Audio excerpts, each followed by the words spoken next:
Setelah hampir 10 tahun menjalankan jabatan sebagai Presiden Indonesia, Joko Widodo atau yang dikenal dengan Jokowi, selalu diberitakan gencar dalam membangun infrastruktur. Sebagian pendukungnya menjulukinya sebagai Bapak Pembangunan. Salah satu infrastruktur yang paling menjadi sorotan adalah pembangunan jalan bebas hambatan atau yang disebut dengan jalan tol. Pembangunan jalan tol menjadi salah satu ujung tombak pembangunan di era Jokowi. Ia seringkali diberitakan hadir dalam groundbreaking maupun peresmian jalan tol. Namun, mengapa Jokowi gemar membangun jalan tol? Sejarah jalan tol di Indonesia dimulai pada tahun 1978 dengan dioperasikannya jalan tol Jagorawi dengan panjang 59 km yang menghubungkan Jakarta, Bogor, dan Ciawi.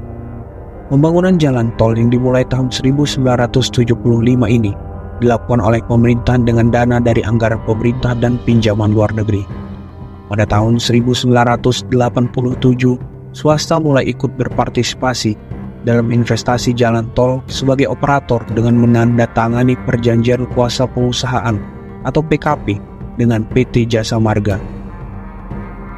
Hingga tahun 2007, 553 km jalan tol telah dibangun dan dioperasikan di Indonesia. Dari total panjang tersebut, 418 km jalan tol dioperasikan oleh PT Jasa Marga dan 135 km sisanya dioperasikan oleh swasta lain. Pada periode 1995 hingga 1997, dilakukan upaya percepatan pembangunan jalan tol melalui tender. Namun, upaya ini terhenti akibat adanya krisis moneter pada Juli 1997 yang mengakibatkan pemerintah harus menunda program pembangunan jalan tol. Akibat penundaan tersebut, pembangunan jalan tol di Indonesia mengalami stagnansi dengan hanya terbangunnya 13,30 km jalan tol pada periode 1997 hingga 2001. Pada 28 Juni 2005 dibentuk Badan Pengatur Jalan Tol sebagai regulator jalan tol di Indonesia. Penerusan terhadap 19 proyek jalan tol yang pembangunannya ditunda pada tahun 1997 kembali dilakukan. Pembangunan jalan tol dilakukan dengan menggunakan 3 pendekatan pembiayaan, yaitu pembiayaan penuh oleh swasta, program kerjasama swasta publik, serta pembiayaan pembangunan oleh pemerintah dengan operasi pemeliharaan oleh swasta. Jika kita melihat data 2010 hingga 2019, pertumbuhan ekonomi Indonesia sebenarnya berada pada angka yang stabil di atas 5%. Kemudian, berdasarkan data yang dilansir oleh Kementerian Pekerjaan Umum pada bulan Oktober 2023, total panjang jalan tol yang beroperasi di Indonesia ialah 2.816,7 km. Hal ini meningkat sangat pesat dibandingkan panjang jalan tol di masa awal pemerintahan Jokowi.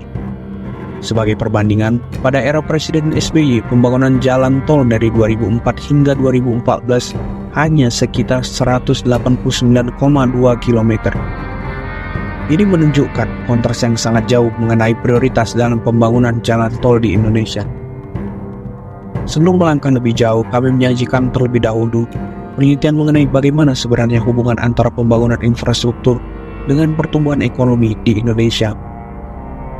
Terdapat sebuah jurnal dengan judul Kontribusi Pembangunan Infrastruktur terhadap Pertumbuhan Ekonomi dan Ketimpangan Pendapatan di Indonesia.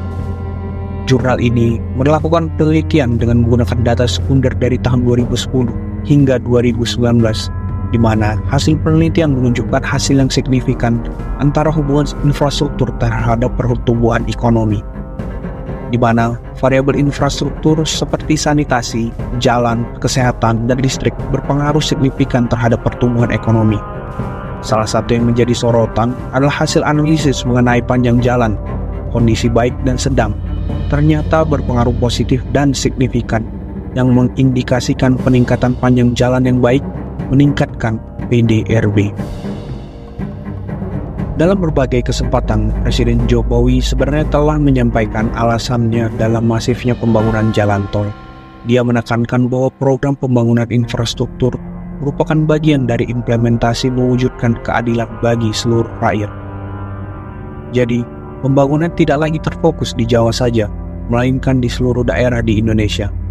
Selain itu, di lain kesempatan diungkapkan bahwa pembangunan jalan tol merupakan upaya pemerintah agar Indonesia mampu bersaing dengan negara lainnya dengan menurunkan biaya logistik dan kecepatan mobilitas barang. Ia pun memaparkan keuntungan pembangunan jalan tol yang dilakukan pemerintah selama ini. Menurutnya kini banyak sekali perjalanan antar daerah dapat dipangkas waktu tempuhnya. Jika melihat website dari Kementerian Pekerjaan Umum, terdapat beberapa tujuan dan manfaat dari pembangunan jalan. Walaupun demikian, kebijakan pembangunan jalan tol tetap mendapat berbagai masalah dan kontroversi. Pengamat menilai bahwa pembangunan jalan tol lebih cenderung dilakukan berdasarkan asas kemauan daripada kebutuhan, sehingga kebutuhan dan studi yang dilakukan kurang matang.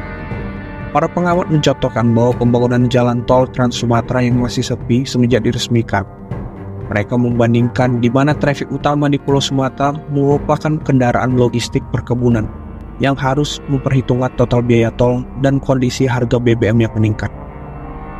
Selain itu, masalah pembebasan lahan dan degradasi lingkungan juga menjadi tanda tanya besar dalam pembangunan jalan tol.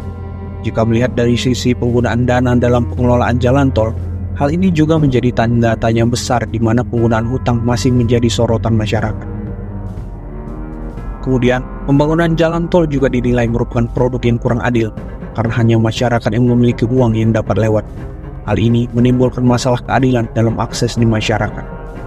Pembangunan jalan tol menjadi salah satu jawaban dari pemerintahan Jokowi dalam menghubungkan akses di berbagai daerah, memangkas waktu dan jarak sehingga mampu meningkatkan distribusi untuk membentuk pusat ekonomi baru. Walaupun demikian, tidak sedikit juga masalah dan kontroversi yang ditimbulkan. Bagaimana menurut kalian?